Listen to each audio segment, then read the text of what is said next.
নমস্কাৰ শ্ৰদ্ধেয় ৰাইজ কেইটামান কথা ৰাইজৰ আগত মুকলি কৰি দিয়াৰ কাৰণে কথাকে কোৱাৰ কাৰণে আহিলোঁ যোৱা কিছুদিন ধৰি আমাৰ মৰমৰ জুবিনৰ ঘটনাটোৰ পাছত চাৰিপিনে বিৰাট ৰাইজ দুখত নিয়মান হৈছে আমাৰো কাৰণে আমাৰ বুকুৰ আপোন মোৰ অতি একেলগৰ ফিলচফাৰ ফ্ৰেণ্ড গাইড মানুহজনৰ ঢুকোৱাৰ পাছত আমি খুব নিয়মান অৱস্থাত আছোঁ আৰু কিছুমান কথা ক'বলৈ ওলাই আহিছোঁ কাৰণ ইমান বেছি ভুৱা কিছুমান কেম্পেইন হোৱাৰ কাৰণে আমি কথাখিনি ক'ব চেষ্টা কৰিছোঁ শ্ৰদ্ধেয় ৰাইজ মই গুৱাহাটীলৈ যোৱাৰ কথা আছিলে আজি কিন্তু ইমানেই বেছি মোলৈ মেছেজ আহিছে আহিলে মাৰিম কাটিম প্ৰায় কেইবা হাজাৰ মেছেজ আহিছে যে গুৱাহাটীলৈ গ'লে কাটিম বুলি সেই প্ৰেক্ষাপটত যাব পৰা নাই সেই সময়ত খুব মন আছিলে গৰিমাৰ ওচৰত থিয় দিয়া মোৰ পৰিয়ালৰ নিচিনা মোৰ ভগ্নী গৰিমা বা দলটোৰ লগত এই ঘটনাটোৰ পিছত থিয় দিব পৰা নাই কিন্তু কিয় পৰা নাই ৰাইজ গম পাইছে কাৰণ আমাক থ্ৰেটনিং কৰা হৈছে কিন্তু আচলতে জুবিন গাৰ্গক মৃত্যুত আমি দুখী নেকি এই কথাখিনি খুব কিছুদিন ধৰি ছ'চিয়েল মিডিয়াত কিছুমান ব্যক্তিয়ে টিআৰপিৰ আশাত মামাকে দোষী সজাই কেংগেৰু কাউট পাতি যে নিজৰ ডিগ্ৰী দিলে কিন্তু আচলতে কথাটো কি জুবিন গাৰ্গক আমি কিয় মাতি আনিছোঁ শ্ৰদ্ধা ৰাইজ আমি যিটো নৰ্থ ইষ্ট ফেষ্টিভেল ডিল কৰোঁ সেইটোত উত্তৰ পূবৰ বিভিন্ন সংস্কৃতি বা খাদ্য বা পৰ্যটনৰ প্ৰসাৰ কৰা হয় প্ৰথম 2013 চনত পাতোঁতে আমি জুবিন গাৰ্গৰ লগতে কথা পাতিছিলোঁ তেখেতেই আমাক ব্ৰেণ্ড এম্বাছেডৰ হিচাপে গাইড কৰিছে যে মই সংপৃক্ত থাকিম অনুষ্ঠানটো আমি একেলগে কৰিম টিভিত বা বিভিন্ন মিডিয়াত তেওঁ বহুবাৰ কৈছে যে শ্যামকানুৰ সৈতে মিলি আমি নৰ্থ ইষ্ট ফেষ্টিভেল পাতোঁ দিল্লীত বা বিশ্বৰ বিভিন্ন ঠাইত তেওঁ নিজে ইয়াত সংপৃক্ত আছে বুলি বহু ভিডিঅ' আছে মই আপোনালোকক জনাম দেখুৱাম এই ব্যক্তিজন আমি যেতিয়া বাহিৰত অনুষ্ঠান য'তে কৰোঁ আমি তেখেতৰ পৰা আলোচনা কৰোঁ আৰু যিহেতু আমাৰ ব্ৰাণ্ড এম্বাছেডৰ আৰু যেতিয়া আমি বিদেশত কৰিলোঁ দুইবাৰে তেওঁ বেংককত গৈছিলে আৰু এইবাৰো যেতিয়া আমি ছিংগাপুৰত কৰিবলৈ গ'লোঁ তেখেতক আমি ক'লোঁ যে ছিংগাপুৰত কৰিব বিচাৰিছোঁ চ' আমি ক'লোঁ এনেকৈ কৰিব আমাৰ গোটেই প্ৰগ্ৰেমটো এনেকুৱা হ'ব তেখেতক ক'লোঁ যে তুমি যাবা নেকি তেখেতে ক'লে যাম মই যাম মোৰ লগত মোৰ ভাতৃ সন্দীপনক লৈ যাম আৰু মেনেজাৰ সিদ্ধাৰ্থ যাব আৰু আমাৰ শেখৰ যাব চ' এনেকৈ ক'লে কোৱাৰ পাছত আমি পিছত আৰু এগৰাকী সংগীত শিল্পীও আহিলে চ' কোৱাৰ পিছত আমি আয়োজন কৰা প্ৰক্ৰিয়া আৰম্ভ কৰিলোঁ আৰু প্ৰথম কথা শ্ৰদ্ধেয় ৰাইজ জুবিন গাৰ্গক মতাটো পাপ নহয় উত্তৰ পূবৰ আটাইতকৈ ডাঙৰ অনুষ্ঠান নৰ্থ ইষ্ট ইণ্ডিয়া ফেষ্টিভেলত উত্তৰ পূবৰ আটাইতকৈ ডাঙৰ যিজন সংগীত শিল্পী তেখেতক নিমন্ত্ৰণ কৰাটো যিহেতু আমাৰ ব্ৰেণ্ড এম্বাছেডৰো হয় আমাৰ লগত সংপৃক্ত হয় আৰু তেখেতক মতাটো পাপ কৰা নাছিলোঁ এইটো আমাৰ দায়িত্ব আছিলে তেখেতক নিমন্ত্ৰণ কৰাটো তেখেত কিয় 17 তাৰিখে আহিলে এইটো প্ৰশ্ন হৈছে তাৰ আগতে সুস্থ দেহাৰে আহিছে বুলি বহুতে লিখিছে কিন্তু তাৰ দুদিনমান আগতে তেখেতে আমাৰ 7 ছেপ্টেম্বৰত মুম্বাইত তেওঁ খুব ধুনীয়া পাৰফৰ্মেঞ্চ কৰিছে মুম্বাইত আৰু তেখেতে 1 তাৰিখে নে 3 তাৰিখে দিল্লীত তেখেতে পূজাত এটা অনুষ্ঠান কৰাৰ কথা আছিল সম্পূৰ্ণ কনচাৰ্ট বা মিউজিকেল প্ৰগ্ৰেম কৰাৰ কথা আছিল কেইবাটাও প্ৰগ্ৰেম তেওঁ লাইন হৈছে তেখেতে প্ৰগ্ৰেম কৰি আছিলে চ' গতিকে সুস্থ দেহাৰে আমি অনাটো আমাক এটা অতি ভুল দোষাৰোপ কৰা হৈছে তৃতীয় কথাটো হৈছে তেখেতৰ 17 তাৰিখে এইকাৰণে আহিলে সেইদিনাখন ডাইৰেক্ট ফ্লাইট আহিলে কাৰণ কলিকতা হৈ আহিলে বহুত দীঘলীয়া হয় 19 তাৰিখে আমাৰ অনুষ্ঠান আৰম্ভ হয় চ' সেইকাৰণে 17 তাৰিখে গ্ৰুপ ফ্লাইটত তেওঁ আহিছিলে লগতে দলটো আহিছিলে আমি পেন পেচিফিক হোটেলত ৰাখিছিলোঁ আমাৰ য'ত অনুষ্ঠান হৈছিল তাৰ লগতে চানটেকৰ লগতে পেন পেচিফিক এখন 5-star হোটেল সকলো দলটো আমি ৰাখিছিলোঁ ভালকৈ ৰখাৰ চেষ্টা কৰিছিলোঁ আমি তেওঁলোকক কথা পাতিছিলোঁ যে তেওঁ কৈছিলে আমি অলপ জিৰণি ল'ম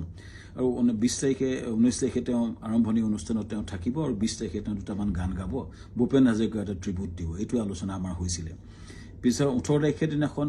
19 তাৰিখে আমাৰ অনুষ্ঠান আছিলে 18 তাৰিখৰ দিনাখন আমি তেখেতক খবৰ কৰিতে শুই আছিলে আমাৰ বহুত বিভিন্ন উত্তৰ পূৰ্বৰ মানুহ আছিলে তেওঁৰ লগত তেওঁ ভায়েক আছিলে আৰু তেওঁ সিদ্ধাৰ্থ আছিলে মেনেজাৰ আৰু দল আছিলে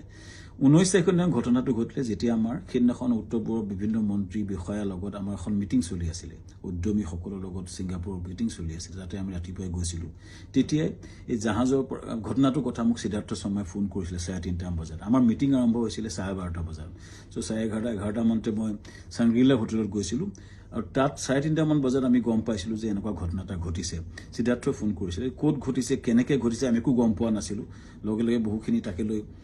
বহুত ফোন আহিছিল কিন্তু মই উত্তৰ দিব পৰা নাছিলোঁ আচলতে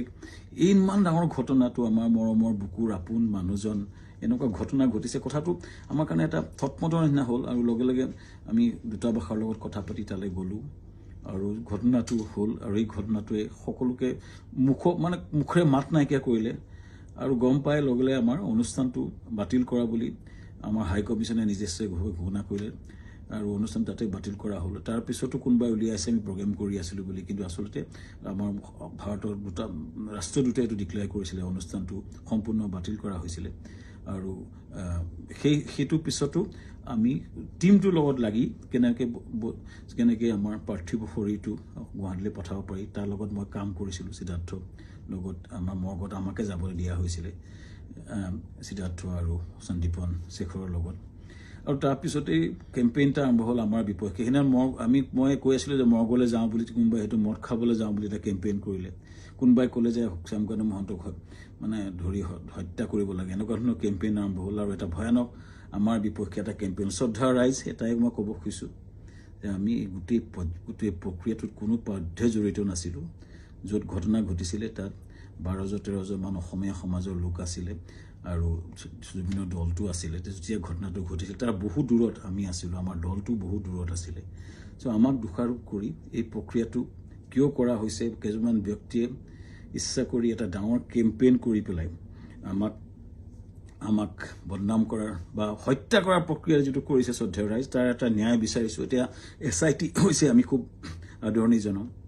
যি প্ৰশ্ন হয় উত্তৰ দিব বিচাৰিছোঁ কাৰণ আমাৰ ফালৰ পৰা আমি ক'বলগীয়া কথাখিনি আমি ক'ম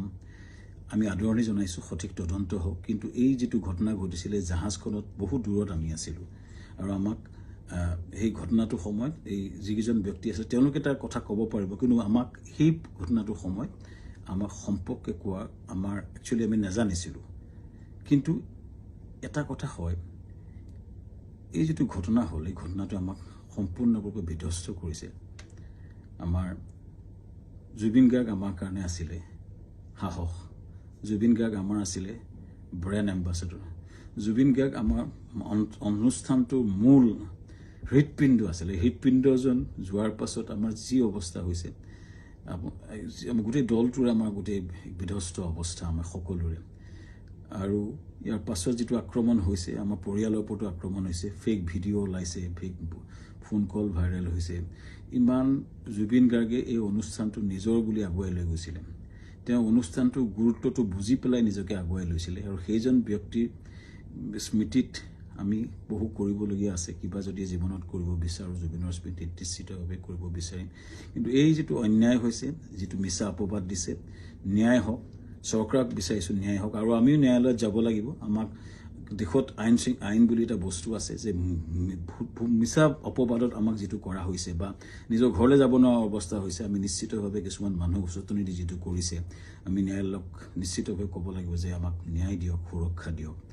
আৰু ৰাইজৰ পৰা ন্যায় বিচাৰিছোঁ চৰকাৰৰ পৰা ন্যায় বিচাৰিছোঁ আৰু জুবিনৰ আমাৰ মহান শিল্পী আমাৰ মৰমৰ বুকুৰ আপোন মানুহজনৰ আত্মাই চিৰশান্তি পাওক ৰাইজৰ পৰা আশীৰ্বাদ বিচাৰিছোঁ ন্যায় বিচাৰিছোঁ ধন্যবাদ